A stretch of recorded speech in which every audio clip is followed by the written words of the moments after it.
Hello दोस्तों, अगर आपको भी बहुत ज़्यादा पेशाब आ रहा है या ख़ास तौर से रात के वक्त में जिस वक्त हम सोने के लिए जाते हैं उस वक्त से लेकर सुबह उठने तक बार बार पेशाब के लिए जाना पड़ता है और साथ ही आपका गला सूख रहा है या बहुत ज़्यादा प्यास का एहसास हो रहा है या आपका वज़न अचानक से कम होने लगा है या आपके शरीर को बहुत ज़्यादा थकान का एहसास होता है या नज़र में थोड़ा सा धुंधलापन आ गया है या आपको अगर कोई ज़ख्म लगती है तो वो जल्दी नहीं भरती। अगर इस तरीके के अलामत या इस तरीके के लक्षण अगर आपके शरीर के अंदर नज़र आ रहे हैं या आपके किसी जानने वाले के बड़े बुजुर्ग के शरीर के अंदर नज़र आ रहे हैं तो ये इस बात की अलामत है कि आप डायबिटीज़ का शिकार हो रहे हैं या आपके शरीर के अंदर जो शक्कर की मात्रा है, जो शुगर की मात्रा है वो बढ़ रही है। ये डायबिटीज़ असल में क्या है? डायबिटीज़ एक ऐसी बीमारी है जिसमें हमारे शरीर के अंदर या हमारे शरीर में मौजूद खून के अंदर शक्कर की मात्रा बढ़ने लगती है। ये जो ब्लड ग्लूकोज है, खून में मौजूद जो शक्कर है, ये हमारे शरीर को एनर्जी का मेन सोर्स है। जो हमारे शरीर को एनर्जी दरकार होती है, एनर्जी की ज़रूरत होती है हमेशा काम करने के लिए, ये इसी ब्लड ग्लूकोज से मिलता है। और हम जो कुछ खाते हैं, हमारा शरीर हमारी खाई हुई जो ग़िज़ा है, जो फूड है, जो हम रोज़ाना इस्तेमाल करते हैं, इसे शुगर के अंदर जो है कन्वर्ट कर देता है। साथ ही हमारे शरीर में एक पेंक्रियास होता है, इससे एक हार्मोन निकलता है जिसे इंसुलिन कहा जाता है। ये इंसुलिन उस शुगर को तोड़कर हमारे शरीर के अंदर जो सेल्स होते हैं, हमारे बॉडी सेल्स होते हैं अलग अलग पार्ट्स के अंदर, उन तक पहुंचा देता है ताकि वो इस ग्लूकोज के माध्यम से एनर्जी हासिल कर सके। कई बार ऐसा होता है कि हमारे शरीर में ये इंसुलिन की मात्रा कम तैयार होती है, यानी पेंक्रियास के अंदर, अगर पेंक्रियास जो पार्ट है अगर उसके अंदर कोई इन्फेक्शन हो जाए किसी वायरल इन्फेक्शन के नतीजे में, उसके अंदर वो सेल्स जो इंसुलिन को पैदा करते हैं अगर ख़राब हो जाए तो इंसुलिन की जो मात्रा है वो कम पैदा होती है या इंसुलिन बनना बिल्कुल भी बंद हो जाता है, जिसके नतीजे में खून के अंदर जो शुगर है, जो ग्लूकोज की लेवल है वो अचानक से बढ़ने लगती है। हम डायबिटीज़ के शिकार हो जाते हैं। पूरी दुनिया के अंदर तकरीबन 45 से 50 करोड़ लोग इस डायबिटीज़ नामक बीमारी का शिकार हो चुके हैं और हर आने वाले दिन में इसकी जो तादाद है वो बढ़ती जा रही है। डायबिटीज़ के मरीजों की जो तादाद है वो हर दिन बढ़ती जा रही है। इंडिया में ये डायबिटीज़ मौत की 8वीं बड़ी वजह है। तो अगर आपको ये लग रहा है कि आपके अंदर भी इस तरीके के लक्षण पाए जा रहे हैं तो फ़ौरन जाकर आप अपना जो ब्लड ग्लूकोज लेवल है वो चेक करवा ले, या अगर आपके घर में किसी को इस तरीके के लक्षण महसूस हो रहे हैं तो उसे डॉक्टर से कंसल्ट करवा कर जो उसका ब्लड शुगर लेवल है वो चेक करवा ले। ब्लड शुगर लेवल को 2 तरीके से जांच करना पड़ती है, एक फास्टिंग यानी खाली पेट और एक खाने के 2 घंटे के बाद।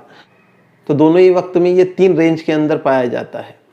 तो ब्लड शुगर लेवल अगर खाली पेट आपका 100 से नीचे है तो इसका ये मतलब है कि आपको बिल्कुल भी डायबिटीज़ नहीं है या आपके खून के अंदर जो शक्कर की मात्रा है वो बिल्कुल जितनी होनी चाहिए उतनी ही है।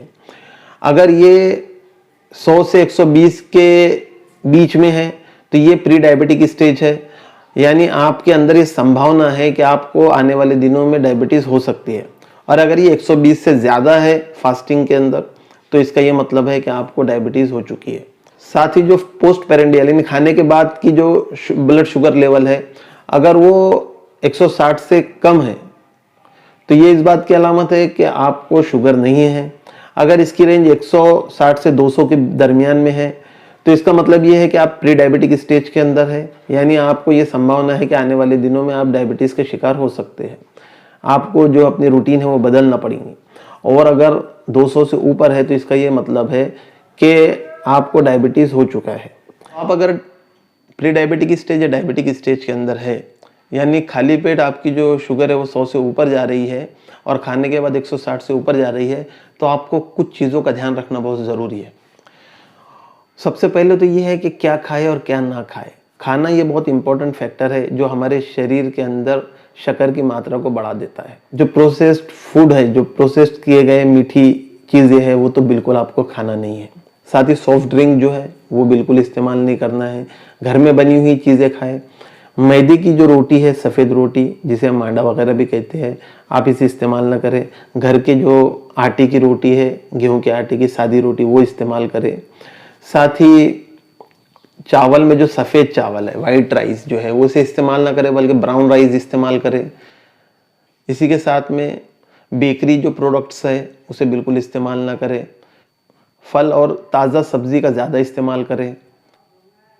अगर आप नॉन वेजिटेरियन है तो आप मछली का इस्तेमाल कर सकते हैं। भिंडी, करेला और मेथी वगैरह इन चीज़ों का इस्तेमाल थोड़ा बढ़ा दे।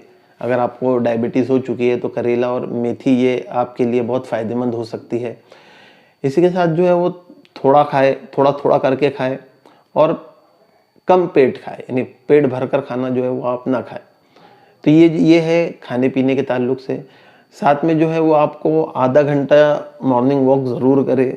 जिस्म को जो है वो हेल्दी रखने की कोशिश करें, कोई ज़ख्म वगैरह आपको ना हो, इसका खास ध्यान रखें। साथ ही चुस्ती और फुर्ती अपने अंदर पैदा करें। एकदम जो लेज़ी लाइफ स्टाइल है इससे बचे, जितना हो सकता है वर्क करने की कोशिश करें। और तंबाकू और चाय, तंबाकू का इस्तेमाल तो बिल्कुल ना करें। चाय जो है वो आप कम से कम इस्तेमाल कर सकते हैं, फीकी इस्तेमाल कर सकते हैं, लेकिन ना करें तो वो ज़्यादा बेहतर है।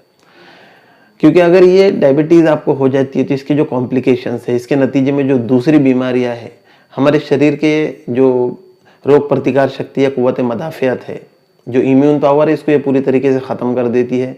जिसके नतीजे में हार्ट डिसीज़, यानी दिल की बीमारी है जिसमें हार्ट अटैक, ब्लड प्रेशर का बढ़ना, इस तरीके की दूसरी बीमारियों का आदमी शिकार होने लगता है। साथ ही स्ट्रोक, जो इसके नतीजे में, डायबिटीज़ के नतीजे में स्ट्रोक यानी लकवा या फालिजिया जिसे आप कहते हैं, स्ट्रोक होने के चांसेस बहुत ज़्यादा बढ़ जाते हैं। उसके नतीजे में आदमी माजूर हो जाता है। उसी के साथ में किडनी डिसीजेस होने लगती है, यानी गुर्दे काम करना कम कर देते हैं।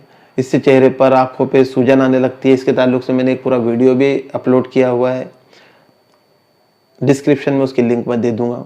आइस प्रॉब्लम यानी नज़र की कमज़ोरी पैदा होने लगती है। साथ ही नर्व डैमेज, डेंटल प्रॉब्लम, दांतों की तकलीफ़ें और फूड प्रॉब्लम जो है वो आम बात है। और मैं पहले ही बता चुका हूँ कि ज़ख्मों का ना भरना ये भी एक बड़ा कॉम्प्लिकेशन है जो डायबिटीज़ के नतीजे में पैदा हो सकता है। तो इन बातों का ध्यान रखें। अगर इस तरीके की अलामत जो डायबिटीज़ की मैं पहले बताया हूँ, अगर आपको या आपके फैमिली में किसी को हो रही है तो फ़ौरन उसको जो है BSL चेक करवाए, ब्लड शुगर लेवल चेक कर ले उसका। और अगर वो बढ़ा हुआ निकलता है तो जो मेडिसिन है वो किसी भी अच्छे डायबिटोलॉजिस्ट से आप मेडिसिन ले और जिन चीज़ों का परहेज़ बताया है उसका परहेज़ करें, ताकि आपको इन कॉम्प्लिकेशन से आप बच सकें। Thank you.